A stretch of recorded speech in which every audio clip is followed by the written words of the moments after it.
योग दर्शन कैवल्यपाद में आपका स्वागत है। आज का विषय है योग दर्शन कैवल्यपाद सूत्र 15, 16, 17, 18, 19 और 20। महर्षि पतंजलि पातंजल योग सूत्र कैवल्यपाद योग दर्शन में कहते हैं, वस्तु साम्ये चित भेदा तयोर्विभक्त पंथा। अर्थात वस्तु में समता होने पर भी चित्त के भेद से वस्तु और चित्त का मार्ग भिन्न है। यद्यपि सभी वस्तुएं प्रकृति से ही निर्मित हैं, इसीलिए वे सभी एक ही है, क्योंकि इनका अंतिम परिणाम पुनः उस प्रकृति में लय को प्राप्त होता है। किंतु इन सबसे भिन्नता दिखाई देती है। इसका कारण है चित्त की वृत्तियों की भिन्नता। चित्त अपनी वृत्तियों के अनुसार ही वस्तु को देखता है। एक ही वस्तु भिन्न भिन्न मनुष्यों को अपने चित्त की भिन्नता के कारण भिन्न भिन्न प्रकार की दिखाई देती है।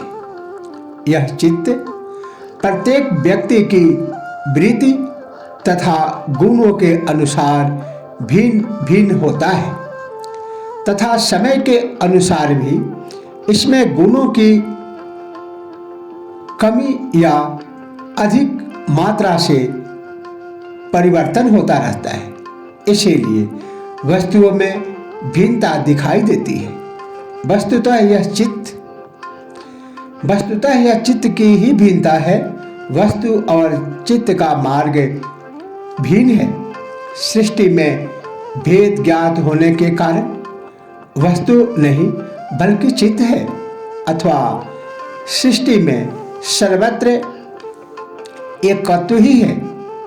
चित्त का निर्माण भी इन्हीं प्रकृति के तीनों गुणों से हुआ है, किंतु उसमें अहंकार के कारण वासना का उदय हो जाता है।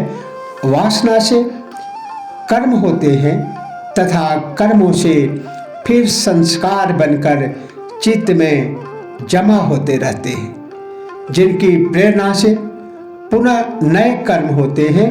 इन संस्कारों की भिन्नता के कारण प्रत्येक व्यक्ति का चित्त भिन्न भिन्न प्रकार से सोचता व कार्य करता है। इसीलिए सभी व्यक्तियों के चित्तों में भिन्नता पाई जाती है। सभी चित्तों का निर्माण एक ही विधि व एक ही वस्तु से होने से उनमें समता है, किंतु विभिन्न संस्कारों के कारण उनमें भिन्नता आ जाती है, जिससे दोनों के मार्ग भिन्न भिन्न हो जाते हैं। वस्तु में भेद दिखाई देने का कारण भी चित्त के ये संस्कार ही है, जिससे एक ही वस्तु प्रत्येक व्यक्ति को भिन्न भिन्न प्रकार से दिखाई देती है तथा वह उसकी व्याख्या भी अपने मन के अनुसार भिन्न भिन्न प्रकार से करता है। सूत्र 16 में महर्षि पतंजलि कहते हैं, न चैकचित् तंत्रम वस्तु तद प्रमाणकम तदा किम स्यात्।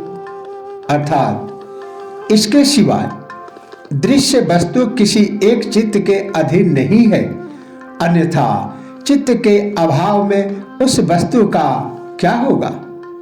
चित्त का स्वरूप यद्यपि एक जैसा है, किंतु उसकी वृत्तियों की भिन्नता के अनुसार वह प्रत्येक व्यक्ति में भिन्न भिन्न होता है। इसीलिए सभी दृश्य वस्तुएं किसी एक चित्त के अधीन नहीं है।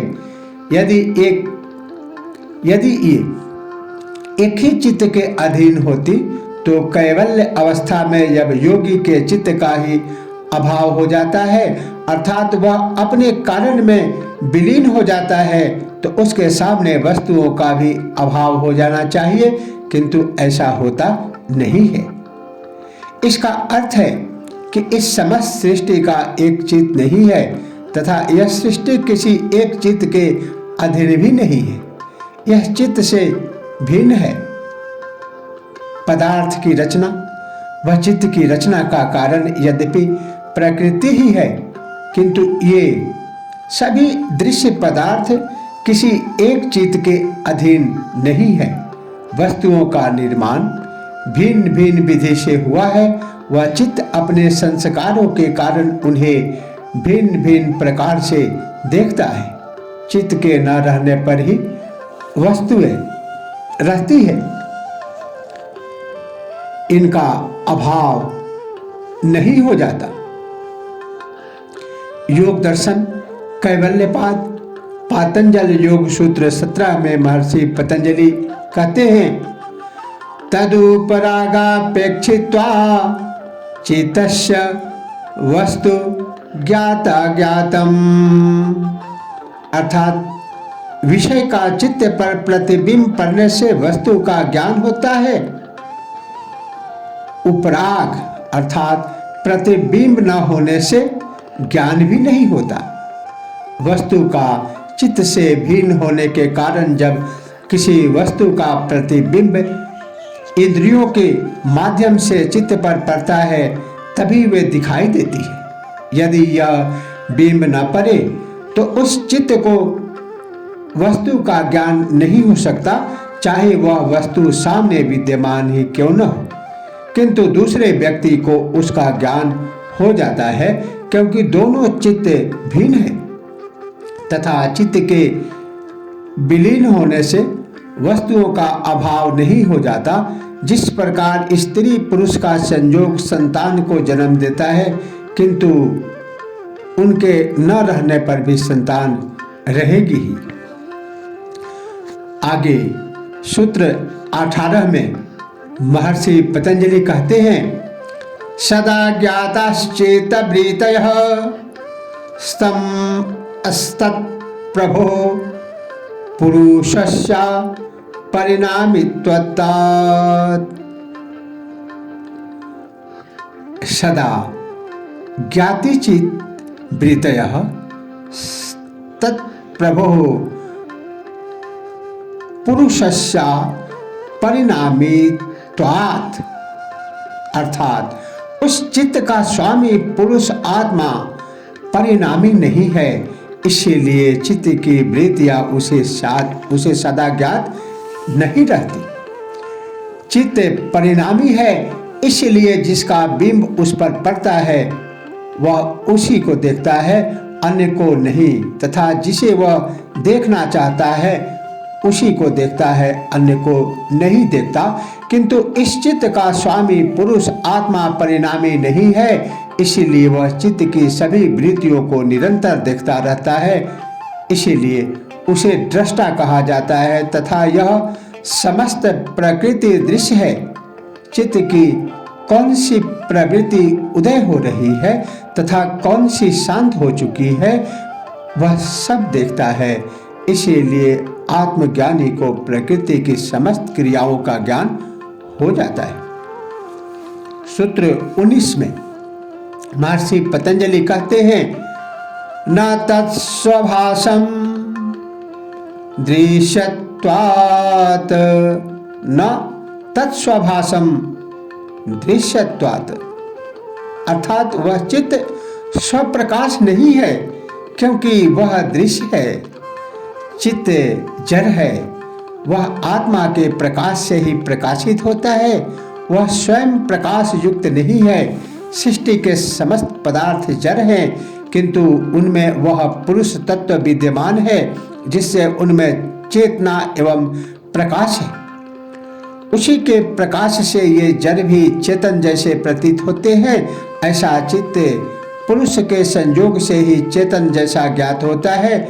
यह शरीर, इंद्रियां, चित्त आदि में ज्ञान शक्ति उस आत्मा पुरुष के ही कारण है। ये दृश्य होने से स्वप्रकाश नहीं है, इसलिए यह देखने वाला चित्त स्वयं नहीं देखता, आत्मा का प्रकाश लेकर देखता है। सूत्र 20 में महर्षि पतंजलि कहते हैं, एक समये चोभयाना वधारणम, एक समय च उभया उभयान अवधारणम, अर्थात एक समय में चित्त और विषय का ग्रहण नहीं हो सकता। यह चित्त स्वयं दृष्टा नहीं है, दृष्टा तो आत्मा ही है। बाह्य पदार्थों का चित्त पर प्रतिबिंब पड़ता है, तब उस दृष्टा पुरुष को चित्त तथा विषय दोनों का ज्ञान होता है, क्योंकि पुरुष अपरिणामी है। चित्त परिणामशील होने से वह स्वयं को नहीं देख सकता, वह चेतना के प्रकाश से वस्तुओं को ही देख सकता है। जिस प्रकार आंख वस्तुओं को देखती है तो स्वयं को नहीं देख सकती। चित्त का कार्य बाह्य पदार्थ के स्वरूप को आत्मा के सामने रख देना मात्र है। जानने का कार्य उस पुरुष आत्मा का ही है। चित्त स्वयं देखने वाला नहीं है, यह आत्मा चित्त के माध्यम से ही बाह्य पदार्थों को देखता है। जब तक यह बाह्य पदार्थों को देखता है तब तक यह स्वयं को नहीं देख सकता। वे दोनों कार्य इससे एक समय में नहीं हो सकते। जब यह बाह्य पदार्थों को देखना बंद कर देता है तभी यह स्वयं को देख सकता है। इसीलिए चित्त को जानने के लिए बाह्य पदार्थों से दृष्टि हटाकर चित्त में ही केंद्रित करनी पड़ती है, तभी इसके वास्तविक स्वरूप को देखा जा सकता है। ध्यान की गहराई में ही इसे देखा जा सकता है। आज इतना ही। इसी के साथ ओम नमः शिवाय। जय श्री कृष्ण।